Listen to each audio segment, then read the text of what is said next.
Assalamualaikum warahmatullahi wabarakatuh. Kembali dalam mata kuliah Sistem Pengendalian Manajemen. Pada materi kali ini kita akan melanjutkan materi yang sebelumnya, yaitu tentang perilaku organisasi. Dan sekarang sampai pada materi jenis-jenis organisasi. Strategi suatu perusahaan itu memiliki pengaruh besar terhadap strukturnya, yang pada gilirannya jenis struktur akan mempengaruhi rancangan sistem pengendalian manajemen organisasi. Jadi meskipun kualitas dan ukuran organisasi itu sangat beragam, setidaknya organisasi bisa dikelompokkan dalam 3 kategori umum. Ya, ini bentuk secara umum. Struktur organisasi itu terdiri dari 3 jenis, yaitu struktur fungsional, struktur unit bisnis, dan yang ketiga adalah struktur metrik. Ya, jadi setelah perusahaan menetapkan tujuannya, kemudian menetapkan langkah-langkah strategi yang akan ditempuh untuk mencapai suatu tujuan tersebut, maka proses yang selanjutnya adalah mengorganisasikan sumber daya yang dimiliki ke dalam suatu struktur organisasi yang jelas, ya. Jadi mengorganisasi sumber daya yang ada ke dalam struktur organisasi yang jelas. Yang pertama yaitu bentuk struktur yang pertama yaitu terkait dengan struktur fungsional, di mana di dalamnya setiap manajer bertanggung jawab atas fungsi-fungsi yang terspesialisasi seperti produksi ataupun pemasaran. Kemudian yang kedua yaitu struktur unit bisnis. Di dalamnya para manajer bertanggung jawab atas aktivitas-aktivitas dari masing-masing unit. Dan unit bisnis ini berfungsi sebagai bagian independen dari perusahaan. Kemudian yang ketiga yaitu struktur metrik. Di dalamnya unit-unit fungsional memiliki tanggung jawab ganda atas suatu aktivitas. Nah, ini bentuk dari struktur organisasi fungsional, di mana yang paling atas itu ada CEO, kemudian bawahannya ada manajer manufaktur dan manajer pemasaran, ya. Kemudian di mana manajer manufaktur dia bertanggung jawab atas pabrik 1, pabrik 2, pabrik 3 untuk memproduksi katakanlah produk A, produk B, dan produk C. Jadi manajer manufaktur dia bertanggung jawab atas semua aktivitas yang terkait dengan kegiatan manufaktur atau kegiatan produksi. Sedangkan manajer pemasaran dia bertanggung jawab atas aktivitas pemasaran atau penjualan yang untuk suatu wilayah A, B, dan C terkait produk-produk yang dimiliki oleh perusahaan. Struktur di sini menunjukkan segmen-segmen dalam organisasi, ya, yang dia memiliki wewenang atau tugas tertentu, ya. Dia menjalankan strategi dari perusahaan, ya, sesuai dengan wewenangnya. Ini struktur fungsional. Sedangkan ini, ya, alasan dibalik bentuk organisasi fungsional melibatkan gagasan mengenai seorang manajer yang membawa pengetahuan khusus untuk mengambil keputusan yang berkaitan dengan fungsi spesifik yang berlawanan dengan manajer umum yang kurang memiliki pengetahuan khusus. Seorang manajer pemasaran dan seorang manajer produksi yang tampil kemungkinan besar akan mampu mengambil keputusan yang lebih baik dibandingkan dengan seorang manajer. Nah, ini, ya.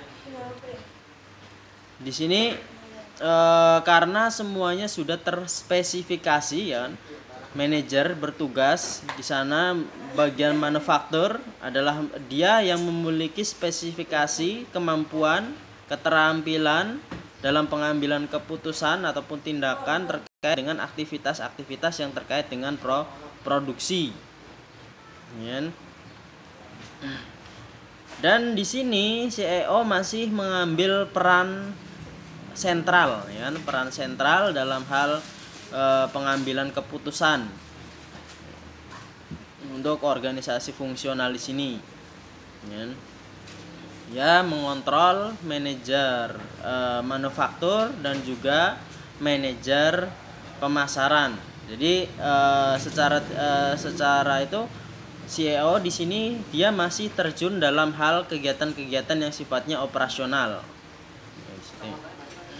Oke.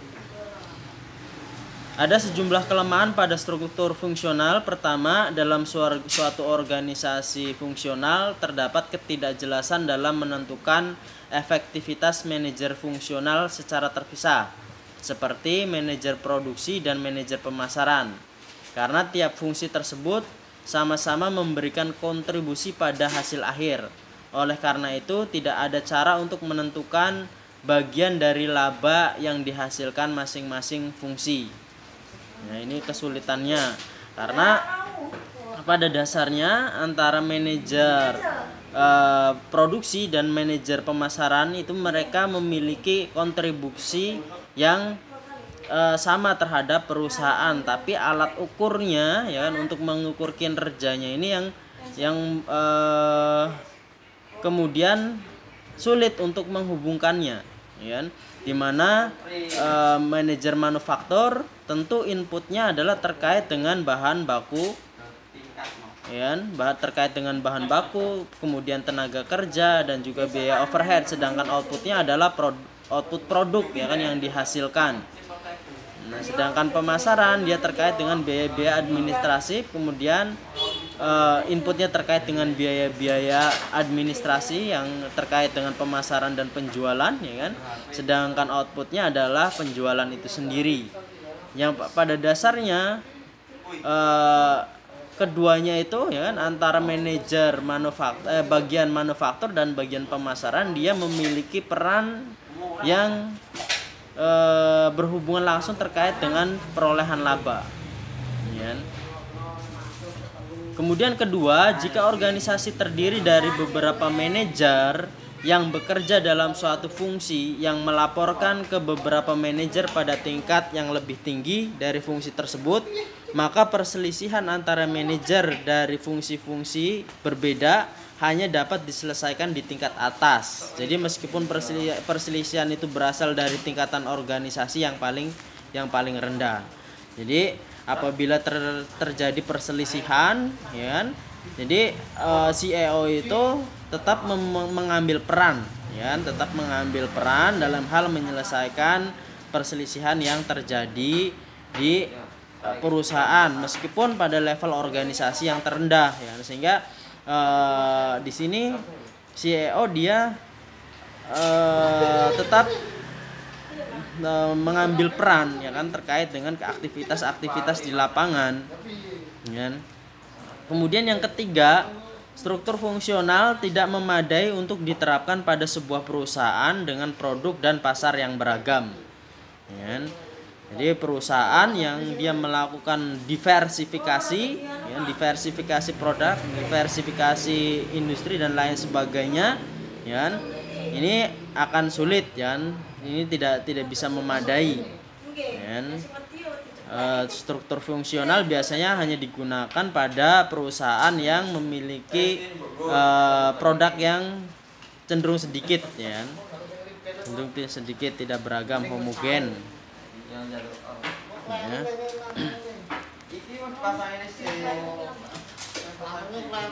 Kemudian yang kedua yaitu unit bisnis. Bentuk organisasi unit bisnis dari organisasi dirancang untuk menyelesaikan masalah yang terdapat pada struktur fungsional tadi, ya. Suatu unit bisnis yang juga disebut sebagai divisi, dia bertanggung jawab atas seluruh fungsi yang ada dalam produksi dan pemasaran sebuah produk. Unit bisnis ini dia bertanggung jawab untuk melakukan perencanaan dan koordinasi kerja dari berbagai fungsi yang terpisah. Nah, ini contoh bentuk dari struktur organisasi di mana CEO dia membawahi manajer unit bisnis, ya. Manajer unit bisnis X, Y, dan Z, ya. Di mana manajer unit bisnis X dan manajer unit bisnis dia bertanggung jawab atas aktivitas terkait dengan manajer pabrik atau manajer manufaktur dan manajer pemasaran. Ya, dia bertanggung jawab atas kegiatan manufaktur dan pemasaran. Sehingga CEO di sini dia tidak lagi membawahi secara langsung kegiatan terkait dengan manufaktur dan pemasaran. Nah, akan tetapi di sini kegiatan manufaktur dan pemasaran itu dikelola langsung oleh manajer unit bisnis. Ya, sehingga manajer unit bisnis ini nanti kinerjanya diukur berdasarkan laba yang dihasilkan ataupun investasinya, investment turnovernya. Ya. Sehingga di sini lebih mudah dalam hal pengukuran kinerjanya. Ya. Karena yang diukur adalah kinerja dari unit bisnisnya, baik dari aktivitas manufakturnya dan juga aktivitas pemasarannya. Sehingga di sini kelihatan ya, pendapatan dikurangi penjualan, kita bisa memperoleh laba dan kita juga bisa menghitung ya kan terkait dengan tingkat pengembalian investasinya dari setiap unit bisnis. Jadi seperti itu. Jadi sehingga CEO di sini dia tidak terlalu terlibat dalam hal-hal yang sifatnya operasional, dalam hal-hal yang sifatnya lapang. Dia hanya menerima laporan-laporan dari setiap unit bisnis, ya kan?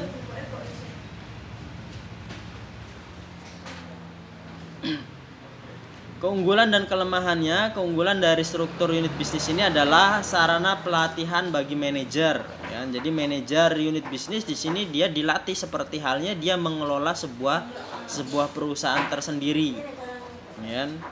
Kemudian keputusan dapat dilakukan lebih cepat, ya, karena apabila terjadi perselisihan di unit bisnis, maka manajer unit bisnis lah yang bertanggung jawab untuk menyelesaikan permasalahan tersebut. Sehingga manajer unit bisnis di sini memiliki kewenangan yang lebih, ya, diberikan kewenangan yang lebih berbeda dengan yang fungsional, ya. Level kedua pada dalam struktur fungsional itu ya dia hanya bertanggung jawab atas suatu pekerjaan yang lebih spesifik itu, ya. Apabila ada perselisihan, maka perselisihan itu kemudian harus diselesaikan dari CEO-nya. Sehingga CEO di sini ya kan, karena dia kalau dalam struktur fungsional ya kan, ini proses komunikasi informasinya lebih lambat, ya kan? Karena kalau misalkan ada masalah ya kan, harus lapor dulu ke CEO, ya kan? Kemudian nanti kebijakannya apa baru turun lagi ke level yang terjadi perselisihan tersebut. Kalau di sini ya, kalau yang unit bisnis dia keputusannya itu dapat dilakukan dengan cepat, ya. Karena yang mengambil keputusan adalah dia yang mengetahui kegiatan operasional di lapangan, ya. Sedangkan kelemahannya mungkin terdapat kegiatan yang sama di tiap unit bisnis, ya. Kegiatan yang sama itu istilahnya karena berada pada ibaratnya unit bisnis itu kan sebuah perusahaan, ya, sebuah perusahaan tersendiri. Sehingga kalau misalkan suatu kegiatan yang sama itu kemudian tidak bisa istilahnya di cover oleh satu departemen saja, ya. Jadi suatu pekerjaan yang sama yang bisa di cover oleh satu departemen. Nah, karena di sini sistemnya adalah unit bisnis sehingga tidak bisa kemudian dilakukan dalam satu departemen, tentu dengan departemen yang berpisah. Jadi setiap unit bisnis memiliki departemen yang pada dasarnya kegiatannya itu sama. Kemudian mungkin kesulitan untuk memperoleh tenaga yang terlatih, ya, terutama manajer, ya, manajer yang terlatih. Kemudian memungkinkan terjadinya konflik antar unit bisnis. Sini antar manajer unit bisnis, ya, bisa terjadi konflik. Kemudian organisasi metrik. Struktur organisasi ini merupakan kombinasi antara struktur organisasi fungsional dan unit bisnis yang ditujukan untuk memanfaatkan keunggulan dari masing-masing struktur organisasi. Nah, struktur organisasi membentuk beberapa fungsi organisasi yang dia bertanggung jawab untuk membantu beberapa unit bisnis yang dilakukan. Sehingga struktur ini dapat memanfaatkan efisiensi setiap fungsi organisasi dan keputusan setiap unit bisnis dapat dilakukan dengan sesuai dan cepat oleh masing-masing unit bisnisnya.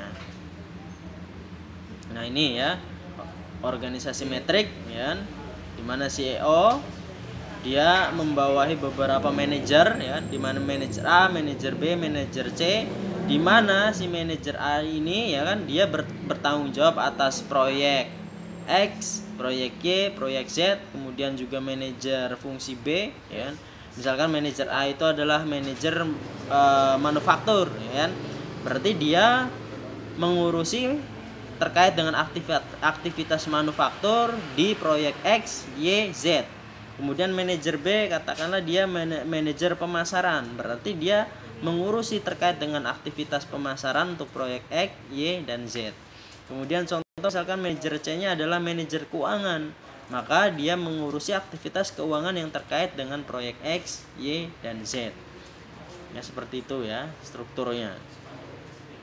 Nah, jadi dengan adanya struktur ini ya kan, sehingga wewenang dan tanggung jawabnya itu jelas ya. Kemudian cara pengukuran kinerjanya juga jelas ya. Nah, jadi masing-masing struktur organisasi di sini dia mencerminkan bagaimana cara suatu organisasi itu bekerja ya, bagaimana cara suatu organisasi itu bekerja ya, bagaimana kultur yang tercermin ya, itu bisa dilihat dari struktur organisasinya. Alur komunikasi juga di sini bisa dilihat ya, alur komunikasinya. Nah, sehingga jelas ya kan.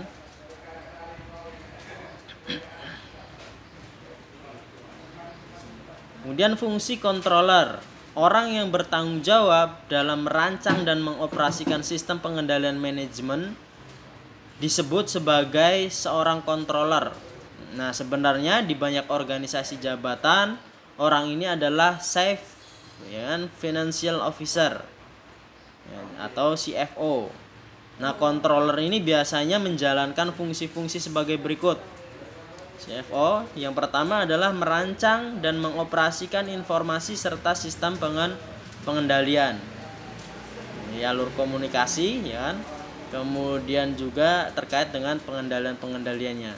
Kemudian yang kedua menyiapkan pernyataan keuangan ya, dan laporan keuangan termasuk pengembalian pajak kepada para pemegang saham dan pihak-pihak eksternal lainnya. Kemudian yang ketiga menyiapkan dan menganalisis laporan kinerja, menginterpretasikan laporan-laporan ini untuk para manajer, menganalisis program dan proposal-proposal anggaran dari berbagai segmen perusahaan serta mengkonsolidasikannya ke dalam anggaran tahunan secara keseluruhan. Ya. Kemudian yang keempat melakukan supervisi, ya, audit internal dan mencatat prosedur-prosedur pengendalian untuk menjamin validitas informasi, menetapkan pengamanan yang memadai terhadap pencurian, kemudian kecurangan, serta menjalankan audit operasional. Dan yang kelima, mengembangkan personel dalam organisasi pengendali dan berpartisipasi dalam pendidikan personel manajemen dalam kaitannya dengan fungsi pengendali. Ya. Relasi kejajaran organisasi. Fungsi pengendalian adalah fungsi staf. Jadi meskipun seorang controller biasanya bertanggung jawab untuk merancang maupun mengoperasikan sistem yang mengumpulkan dan melaporkan informasi, pemanfaatan informasi ini adalah tanggung jawab dari jajaran manajemen. Ya. Jadi tanggung jawabnya tetap pada jajaran manajemen. Ya. Controller tidak membuat ataupun mendorong pihak manajemen untuk mengambil keputusan. Tanggung jawab untuk menjalankan pengendalian sesungguhnya berasal dari CEO, lalu turun ke bawah melalui jalur organisasi. Jadi tetap pada dasarnya CEO itu dia bertanggung jawab atas keseluruhan kegiatan yang ada dalam perusahaan tersebut. Ya. Tapi yang menjalankan operasionalnya adalah di bawah-bawahnya itu, ya kan?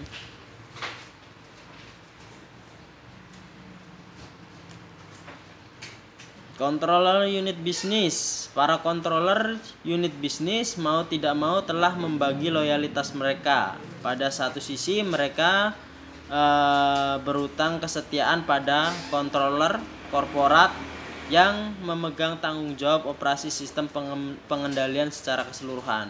Tapi di sisi lain mereka juga berutang kesetiaan pada para manajer di unit bisnis mereka, yaitu pihak kepada siapa mereka memberikan bantuan, ya. Jadi ibaratnya, ya, controller di unit bisnis itu kan secara organisasi dia berada di bawah manajer unit bisnis, ya.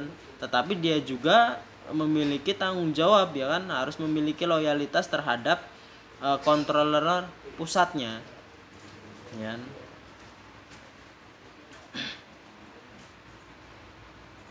Nah, ini hubungan alternatif, ya, pengendali perusahaan.